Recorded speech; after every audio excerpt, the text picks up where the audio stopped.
LZW is one of the most widely known compression algorithms which allows us to compress a long sequence of repeated patterns.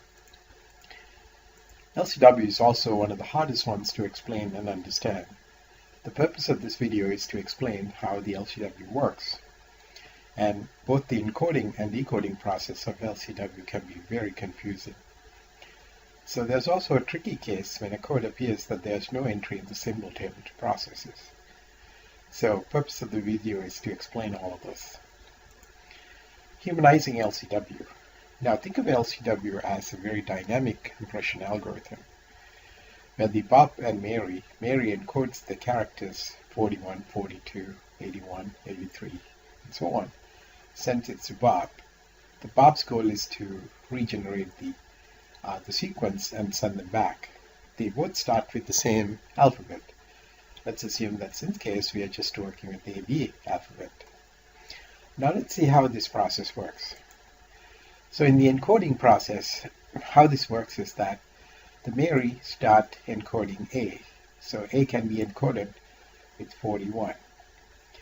Now Mary also look ahead to find the code AB. So now the code AB is added to the symbol table. So at this point, the code AB is added. But the code AB is sent or can be constructed by the Bob only in time t equals 1. So if you look at this table, so the first thing we do is we encode the code AB to be 81. So now let's see what happens. So we encode the A to B code 41. And then we move to the next character. This is our current character, so let's just look ahead and we can find BA.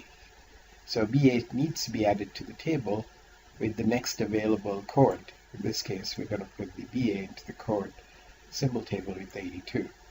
And then we color B. The next thing we're going to do is we're going to move to the next character. Now when you see the next character, we're going to find the longest possible sequence that's available in our symbol table. We know that in our symbol table now we have AB is available. So we can encode AB with 81, but we can also add ABA to the symbol table now. So ABA is a new code which is 83. So at this point I'm going to encode AB. Now this chart shows you how the things are encoded within that time. Let's move to the next one now. Now at this point, when I look at the symbol table, the longest I can find, so I know I have encoded ABA, and put that into the symbol table. Now I get to use this immediately now. ABA is available now. That's the longest one in the symbol table. I can add one more character to create a new code. I call this ABAB, which is added to the symbol table. So ABAB is now encoded. ABA is encoded, and then I move to the next character here. From here I look for the longest one I can find. In this case it's going to be just BA. But with BA I will be able to create a new code, BAB, which is added to the symbol table. So BA is encoded. Next I move here. At this point I can encode BAB. I know that's the longest one available in the symbol table. I can also create a new code called BABA, which is added to the symbol table. So the way the characters got encoded is A got encoded, B, and AB, and ABA, BA, and BAB, and A. So the encoded sequence looks like this. Now let's move on to the next case. Now in this case, this is actually considered a very tricky input. In this case, we can get into some trouble here. So let's see what the trouble is. Notice that this repetition, this pattern, looks somewhat like this sort of a general pattern. So if this general pattern occurs in your sequence, it's possible that you could come into this tricky thing. What I mean by tricky thing is by the time the Bob receives 80, Bob gets to this, and Bob has no clue what 83 is. So Bob needs to figure out what the 83 is from the known knowledge or the prior knowledge. The same thing happens here. If the numbers come in sequence, the Bob will be able to decode things in a reasonable way. So what is this pattern like? Actually, this pattern can be anything. So you can think of S as A, W as B. W is a word, so it can be something bigger than B. And then we can think of S as A, W as B, and A. So you have A, B, A, B, A. So that's one of the patterns. You can even have A, A. Or you can have A and two A's and A, two A's and A. So there are lots of patterns that can create this kind of a problem, 83, 85 kind of thing. So we need to find a way to resolve that, and so that's what we're going to do in the next slide. So in the next slide, we're going to be doing the following. Now, suppose that this is the table we saw before. Now, Bob receives these codes in this order. Time 0, Bob receives 41, and Bob knows how to do it because Bob has access to the alphabet. In time 1, Bob receives 42. Bob knows how to decode this because Bob has access to the Intel. Now, at any given point, so at this point, Bob can create the code AB.